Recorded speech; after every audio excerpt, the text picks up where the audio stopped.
Hoje nós vamos falar sobre imperialismo na África. Primeiro eu vou apresentar para vocês as características do imperialismo.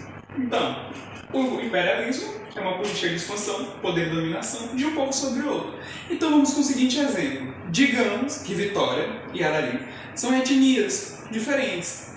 E Vitória quer o quê? Dominar, Arari.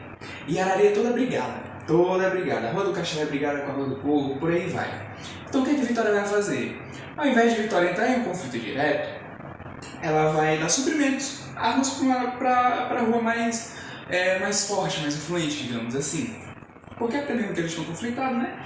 Então digamos que Vitória dê suprimentos para a Rua do Coco. Ele vai dar coco? Não, vai dar o quê? Arma. Então Vitória vai lá, em Arari, conversa com a Rua do Coco. Rua do Coco, seguinte, eu vou te dar essa arma, tu é meu subordinado e tu vai dominar todo mundo nessa região minha aqui. Todo mundo que tu dominar é meu, mas você é um cara especial. Por quê? Porque eu te dou suprimento, te dou arma, você é o mais forte dessa região. Beleza. E aí a gente vai agora para os objetivos do imperialismo agora na África. Quais são os objetivos? É a missão civilizadora. Primeiro a gente tem que entender o conceito de civilização para a Europa, que é basicamente o que? Aquelas galeras mais... Sabe, aqueles cadernos francês, civilização, democracia, etc, etc e tal. Depois vem o quê? O catequismo. Por quê? Certo. Por quê? Porque, como todo bom cristão europeu, eles vão tentar meter o tanto de influência lá que eles quiserem, seja no seu sistema socioeconômico, seja na sua religião, por aí vai. E essas duas características vão acabar ocasionando no darwinismo social, que para quem não sabe, a lei de Darwin, ela se aplica somente ao meio natural das coisas, ou seja, ecossistemas, biosfera no normal. E aí isso acabou gerando um darwinismo social, que é basicamente o quê? É que uma espécie, no caso que os europeus, eles se achavam, eles se consideravam uma espécie superior justamente porque primeiro que eles tinham uma escrita, as etnias do continente africano, eles eram só falados e tal, dentre várias outras coisas, chega como organização de Estado, por aí vai. Tendo isso em vista, nós vamos para a Conferência de Berlim, que é basicamente o que gerou uma reunião dos países da Europa para poder compartilhar a África entre si. Obviamente que essa partilha ela teve um pouco de arbitrariedade, só que não. E esses foram os países que participaram da Conferência de Berlim. Inglaterra, Alemanha, Itália, França, Bélgica, Espanha e Portugal. Obviamente que essa daqui, não era potência daquele tempo, não era peixe nem nada, foi lá e pegou o quê? Negócio parte, Detalhe! Vocês se lembram o que é isso aqui? Isso aqui é uma planária para ter o mundo. O que ele é? Ele é um parasita. Ele tem vida livre? Tem! Teoricamente, o continente europeu também teria vida livre, assim, se eles quiserem? Também! Só que o que eles fizeram para eles não deixar nem nada? Eles se aproveitaram da África, porque a África é um continente muito grande, cheio de riqueza, cheio de petróleo, por aí vai.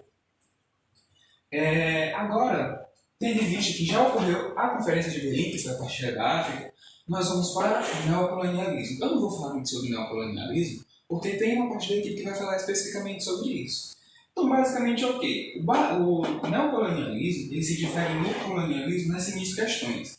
O colonialismo, como ocorreu aqui no Brasil e também nos Estados Unidos, eles tiveram uma missão mais de povoar. Eles não foram para poder extrair recursos também, que teve essa parte, depois de um tempo. Tanto é que o Brasil, eles só olharam para o Brasil depois de 30 anos, em 1530, por aí. Já na África não, eles chegaram lá e toma recurso, dá arma para a gente matar outro, e é isso aí. E com esse neocolonialismo, houve a exploração dos recursos naturais do continente africano em prol da segunda revolução industrial, que estava ocorrendo naquela época. Então, como eu disse que a Inglaterra ela era a potência daquela época, e as revoluções industriais ocorreram justamente naquela parte, e o continente africano ele era muito rico em recursos, tinha petróleo, metais, etc., então eles justamente aproveitaram isso, então foi uma coisa meio que puxou a outra. É isso, obrigado. Espero que vocês tenham gostado, entendido. Qualquer coisa é nóis. Agora eu vou falar um pouco sobre o Congo belga. A Bélgica ela só iniciou a sua expansão imperialista logo após muitos anos das outras potências europeias. Então a Bélgica ela conseguiu uma região banhada pelo rio Congo, que fica no centro do continente africano.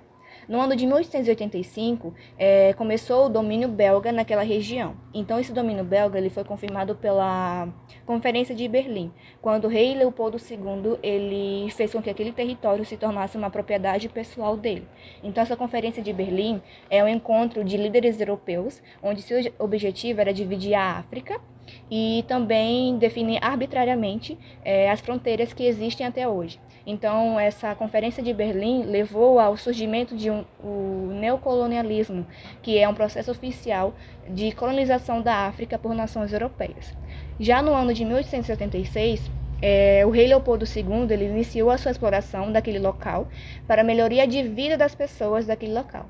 Só que essa melhoria de vida não era o seu objetivo central em si, não era seu verdadeiro objetivo, mas seu verdadeiro objetivo era extrair riquezas daquele local, como o marfim e o látex. A população congolesa ela foi escravizada para que se efetivasse essa exploração dessas riquezas. Então, com isso, a violência praticada pelos belgas no Congo gerou a morte de milhões de congoleses. No século XIX, países europeus invadiram e dividiram o continente africano em colônias a fim de procurar por novas matérias-primas, mão de obra barata e novos mercados. A divisão dessas terras era dada pelo poder que cada país tinha. Países mais poderosos possuíam os melhores territórios. Era uma divisão feita de uma maneira muito comercial. A gente percebe isso na divisão de países como Egito e Líbia, ou Argélia e Mali, que são divisões muito retas, que não levam em consideração questões étnicas, regionais ou culturais. São apenas pedaços de terra para fins lucrativos.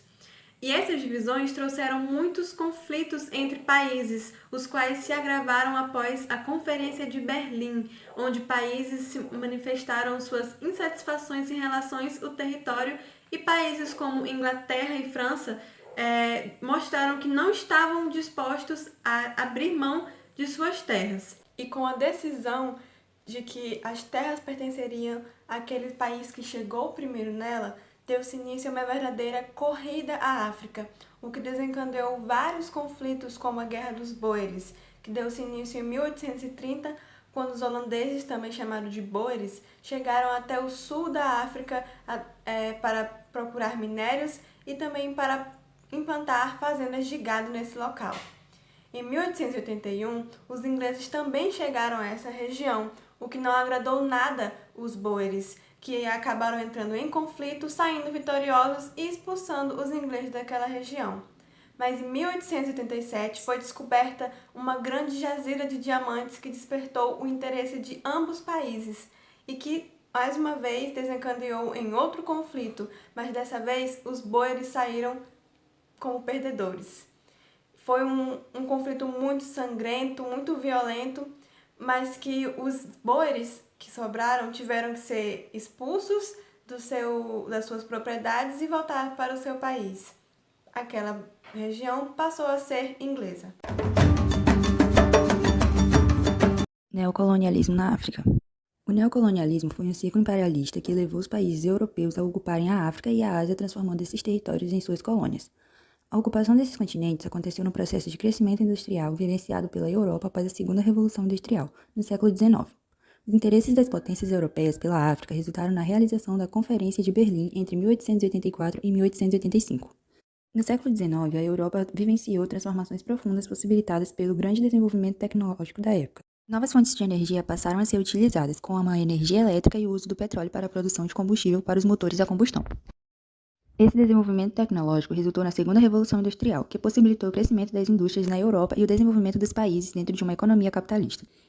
Esse processo gerou uma demanda contínua por matérias-primas e uma grande necessidade por novos mercados consumidores que conseguissem absorver as mercadorias produzidas. Assim, a África, a Ásia e a Oceania transformaram-se em alvos dos países europeus, que desejavam implantar um sistema de exploração econômica intensa nessas regiões. O continente mais disputado foi o africano, onde uma série de potências europeias instalaram-se e criaram colônias exploratórias. Bom, em 1830, os holandeses iniciaram a colonização do sul da África, fundando as repúblicas do Estado Livre de Orange e do Transvaal. Os boeris, como eram denominados os holandeses colonizadores da África, estabeleceram fazendas de criação de gado na região. Entretanto, os colonizadores e suas propriedades passaram a sofrer ataques dos Zulus, que é o povo africano que habitava ali a região. Em 1881, os ingleses passaram a promover expedições pelo sul da África, com o objetivo de explorar as riquezas da região e dar início a núcleos de colonização. Os boeris reagiram à presença inglesa e um conflito armado se instalou entre os dois, com os boeris saindo vitoriosos. Já em 1887, houve outro conflito entre os ingleses e os boeris, devido à descoberta de uma grande jazida de diamantes em uma região que era próxima à Pretória. O conflito foi marcado pela extrema violência e foi vencido pela Inglaterra, que estabeleceu seu controle sobre toda a região. O Congo belga foi o nome dado a partir de 15 de novembro de 1908 ao território administrado pelo Reino da Bélgica na África. Nessa data, o Estado Livre do Congo deixou de ser uma possessão pessoal de Leopoldo II, que a ela renunciou formalmente, sob a forte pressão internacional que se seguiu à revelação de um dos regimes coloniais mais infames da história. O Congo foi então anexado como colônia da Bélgica, passando a ser reconhecida como Congo belga. Um dos resultados da ocupação desenfreada do continente africano foi o crescimento das rivalidades entre as potências europeias, o que foi um dos motivos a levar à deflagração da Primeira Guerra Mundial, alguns anos depois. Agora eu vou falar um pouco sobre as questões étnicas na África. A África ela é palco de conflitos desde o fim do século XIX e início do século XX. E esses conflitos eles se devem muito à invasão dos europeus no território africano. Essa invasão ela interferiu muito nas questões políticas, questões econômicas e questões sociais da África. Na divisão territorial que ocorreu na África, eles usaram como critério apenas os interesses dos europeus, assim desrespeitando completamente as diferenças culturais e étnicas do povo africano, assim fazendo com que grupos que eram da mesma etnia ficassem em território diferente e grupos que eram rivais ficassem no mesmo território. Após o fim da Segunda Guerra Mundial, surgiram vários processos de independência. E os novos países que foram se formando, eles continuaram usando a mesma base territorial que os europeus construíram. Assim, desrespeitando completamente a história e a cultura das comunidades. Assim, fazendo surgir vários conflitos internos dentro desses países. No mais, é isso que eu queria falar. Obrigado. Bom, agora falando sobre um dos motivos que levou à colonização na África, dentre eles está a busca pelos recursos naturais. No século XIX, os países industrializados europeus eles estavam passando por um processo, uma mudança na tecnologia, chamada também de Segunda Revolução Industrial, na qual seria preciso de muita matéria-prima. Então, os excedentes de comércio, os excedentes de produção, chegaram numa decisão na qual seria explorado territórios, e dentre eles as colônias da África. A África ela é rica em minerais, rica em petróleo e possui muitos bens, na qual um deles é o urânio. A África ela possui 30,2 milhões de quilômetros quadrados. Ela é o terceiro maior país do planeta, porém é o país mais pobre.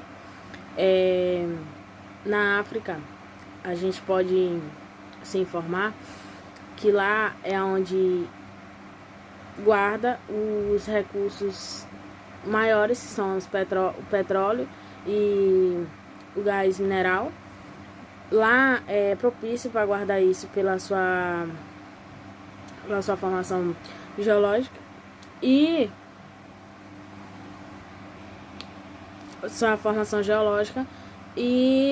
pelo fato de lá tem ainda áreas muito antigas, muito mesmo antigas. Lá é o maior local para ter. Lá possui 8% das reservas de petróleo e de gás mineral. A gente destaca como principal a Angola. E o outro mineral que a gente encontra na África, que também é muito importante, é o urânio. Lá tem 25% dele, que é a maior parte. Ele é importantíssimo para para a energia.